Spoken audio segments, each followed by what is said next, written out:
pada pokok bahasan perencanaan rantai pasok. Nah, ini apa isi dari pembahasan perencanaan rantai pasok?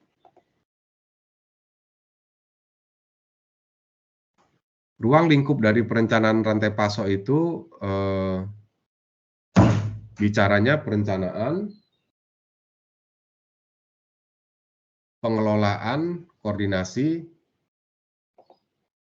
ya intinya fungsi-fungsi pokok dari manajemen.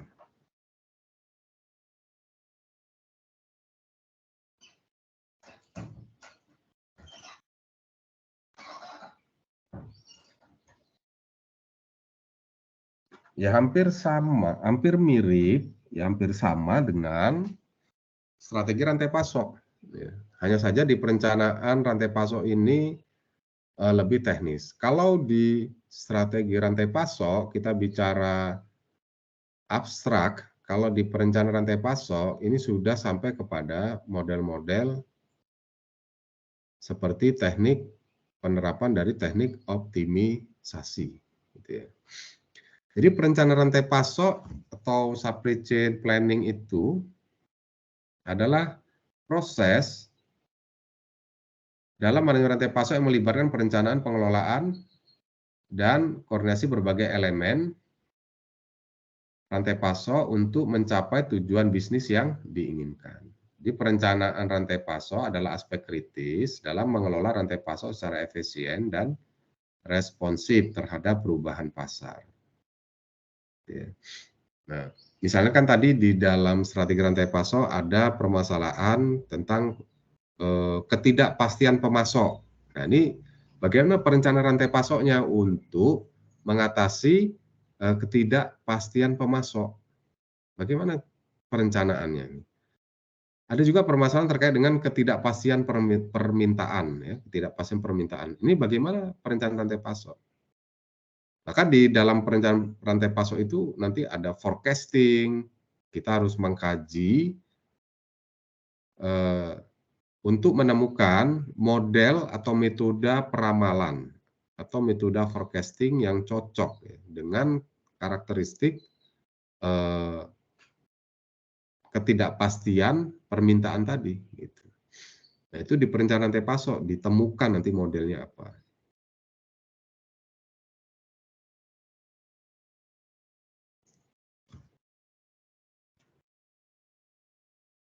Nah, elemen-elemen di dalam perencanaan rantai pasok itu atau aspek-aspek di dalam perencanaan rantai pasok itu ada isu persediaan, isu produksi, isu distribusi, isu manajemen resiko, gitu ya. Yang intinya nanti ini dimodelkan sehingga menjadi sebuah rencana yang memang kita sudah hitung hasilnya itu dapat meminimisasi biaya. Atau hasilnya itu hasil dari perencanaan rantai pasok ini bisa memaksimisasi laba atau pendapatan. Itu intinya. Ya.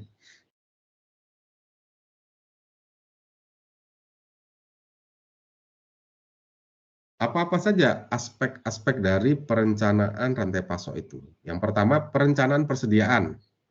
Nah, ini outputnya adalah saudara mempelajari model-model persediaan dan mengembangkannya. Ya, perencanaan kebutuhan persediaan untuk memenuhi permintaan pelanggan, pengelolaan tingkat persediaan yang optimal dengan meminimalkan biaya penyimpanan sambil memastikan ketersediaan produk yang memadai. Nah, di perencanaan persediaan ini ada produk-produk yang biasa, ada model persediaan perishable, dan lain-lain. Kemudian perencanaan produksi. Penentuan jadwal produksi untuk memenuhi permintaan pelanggan. Pemilihan metode produksi yang sesuai dengan kapasitas produksi dan persediaan bahan baku yang tersedia. Ini agregat planning. Jadi di sini saudara belajar model bisa menggunakan linear programming atau metode-metode optimisasi lainnya yang ujung-ujungnya itu kita bisa merencanakan berapa banyak yang diproduksi setiap bulan, kemudian berapa tenaga kerja yang dibutuhkan, dan seterusnya. Dan perencanaan distribusi. Ini berkaitan dengan pengiriman barang ke pelanggan. Di sini kan isunya macam-macam ya, termasuk juga jenis alat angkut yang kita perlukan ya untuk mengirim barang ini. Atau juga kita bicara apakah kita melibatkan pihak ketiga untuk pengiriman barang atau kita kirim sendiri pakai pegawai kita sendiri, pakai kendaraan kita sendiri, kendaraan perusahaan atau kita sewa. Nah, ini perencanaan distribusi. Jadi optimisasi rute pengiriman, ya, rute pengiriman barang. Ada juga aspek-aspek perencanaan ini, perencanaan permintaan, demand management, ya, mengumpulkan data dan melakukan analisis untuk memprediksi permintaan. Jadi kita diminta untuk menemukan teknik forecasting yang pas, yang akurasinya tinggi. Perencanaan kapasitas, menentukan kapasitas produksi yang diperlukan untuk memenuhi permintaan. Berapa sih kapasitas yang kita butuhkan untuk tahun depan jika hasil forecasting kita menunjukkan tahun depan tuh terjadi lonjakan permintaan. Nah, dari sekarang kita perlu melakukan perencanaan kapasitas sehingga lonjakan permintaan itu bisa kita atasi. Berikutnya manajemen supplier, manajemen pemasok. Ini berkaitan dengan metode-metode yang kita gunakan untuk memilih supplier, mengevaluasi supplier, sehingga kita bisa kasih penalti. Anda selalu memberikan barang tidak sesuai kontrak, mau ambil untung sendiri, yang Anda kirim KW1 atau KW2, sementara yang original itu Saudara tidak beli gitu. Nah, ini manajemen supplier itu. Termasuk juga kita mengukur ya kinerja dari supplier. Supplier itu sudah 5 tahun nih kerja sama kita. Kita mau evaluasi selama 5 tahun bagaimana kinerja dari supplier ini. Nah, itu juga bagian dari kajian manajemen supplier.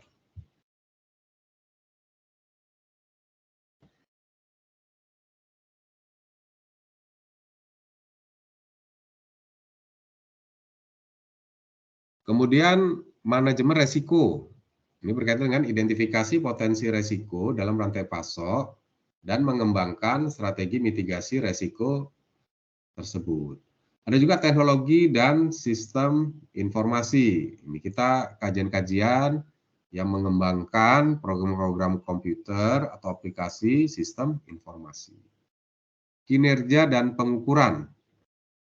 Ini berkaitan dengan kajian-kajian tentang pengukuran kinerja rantai pasok. Tujuannya supaya bisa memonitoring, ya,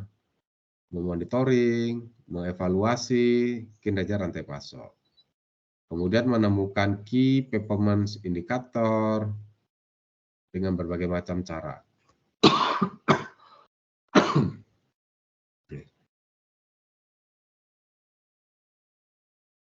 Baik, sekarang kita coba ulas, kita peringkas, kita simpulkan dalam bentuk beberapa soal untuk topik perencanaan rantai pasok. Soal yang pertama, apa tujuan utama dari perencanaan rantai pasok? Yang mana itu? Apa tujuan utama dari perencanaan rantai pasok? D, Pak, delta. Yang lain ada pilihan yang lain? C, Pak. Apa? C. Meningkatkan laba atau mengurangi biaya? Memenuhi permintaan pelanggan dengan efisien. Oh, C. Yang lain ada? Jawabannya apa nih? Tujuan utama dari perencanaan rantai pasok.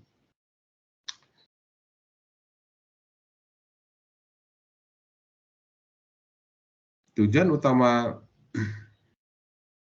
perencanaan rantai pasok, kita rencanakan jumlah produksi, kita rencanakan tingkat persediaan, itu supaya permintaan pelanggan bisa kita penuhi.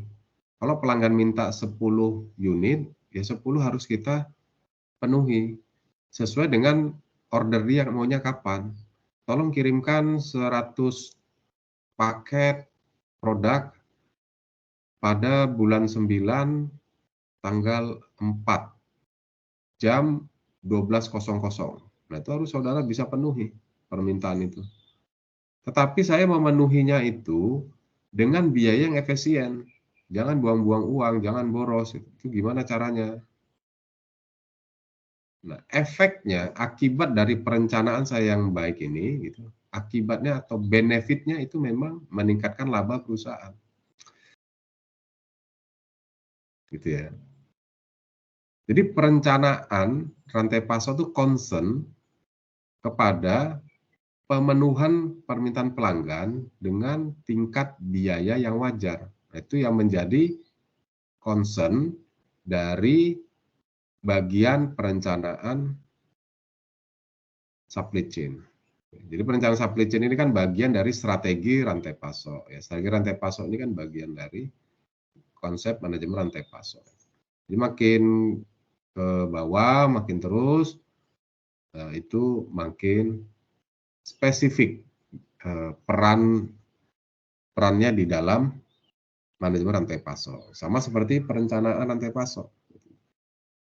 Tujuan utama ya, utamanya itu. Jadi kalau profitabilitas itu akibat ya. Kalau tujuan utama dari perencanaan rantai pasok tercapai ya, dia akan memberi akibat, dampak atau manfaat, keuntungan. Soal kedua, apa yang termasuk dalam perencanaan kapasitas dalam rantai pasok? Yang termasuk perencanaan kapasitas yang tadi, apa itu?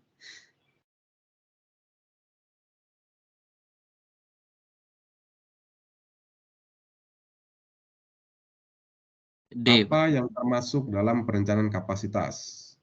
Delta. Yang mana? Delta, Pak. D. Peramalan permintaan pelanggan. Delta ya, peramalan permintaan pelanggan. Yang lain ada lagi? C, Pak. Yang mana tuh? Penentuan kapasitas produksi yang diperlukan. D, Pak, D. Yang peramalan permintaan pelanggan ya. Seperti dia, Pak. Kapasitas. Apa yang termasuk dalam perencanaan kapasitas dalam rantai pasok?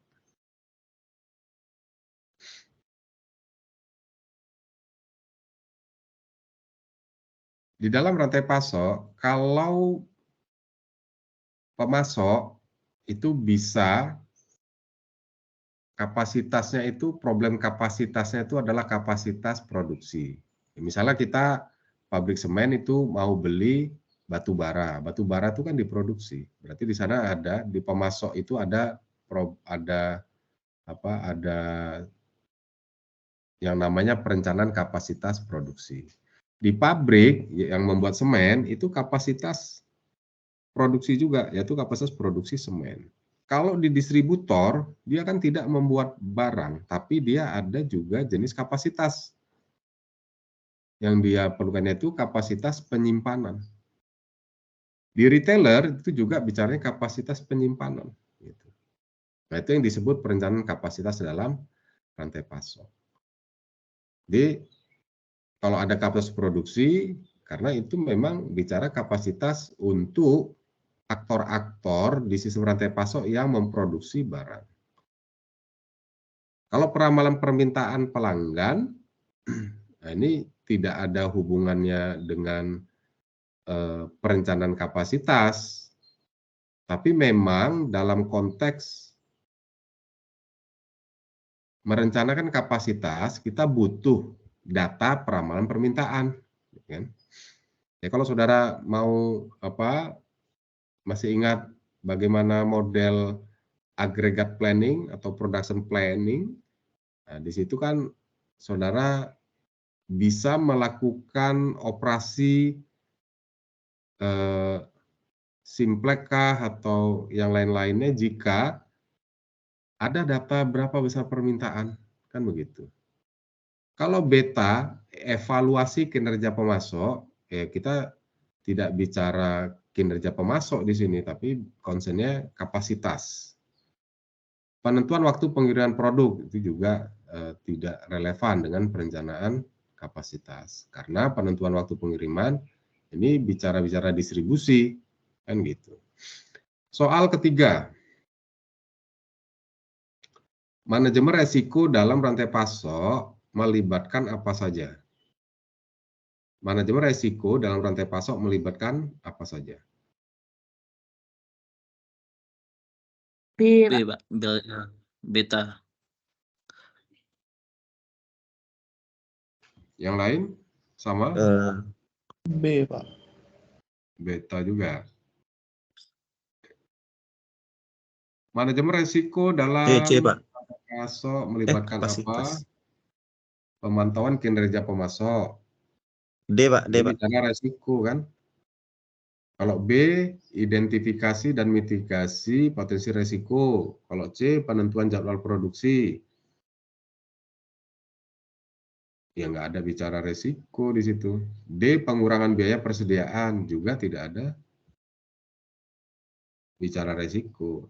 Resiko dalam rantai pasok melibatkan identifikasi potensi resiko. Kita cari tahu itu. Di supplier kita, itu resiko-resikonya apa-apa saja yang akan terjadi di sana. Di pabrik kita itu apa saja, di distributor kita itu apa saja, di retailer kita itu apa saja. Itu kita namanya mengidentifikasi sumber-sumber resiko. Setelah kita tahu apa saja sumber resiko, kemudian kita analisis dengan metode-metode tertentu, barulah kita bisa masuk ke memitigasi resiko. Kita sudah tahu nih, oh kalau seperti ini resikonya baiknya gudangnya kita sewa, gitu. Jangan buat sendiri, gitu, dan seterusnya. Gitu ya. Soal keempat dari perencanaan rantai pasok. Apa yang merupakan salah satu elemen kunci dalam manajemen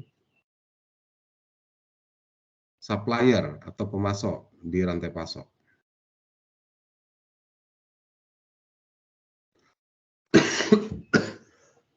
B, Pak. Beta. Apa yang merupakan salah satu elemen kunci dalam manajemen supplier dalam rantai pasok? A. Penentuan harga jual produk. B. Evaluasi kinerja pemasok. C. Peramalan permintaan pelanggan. D. Pengurangan biaya produksi. Penentuan harga jual produk ini masih jauh ya B. dengan isu manajemen pemasok. Peramalan permintaan pelanggan ini juga masih jauh, tetapi memang kita butuh data ini.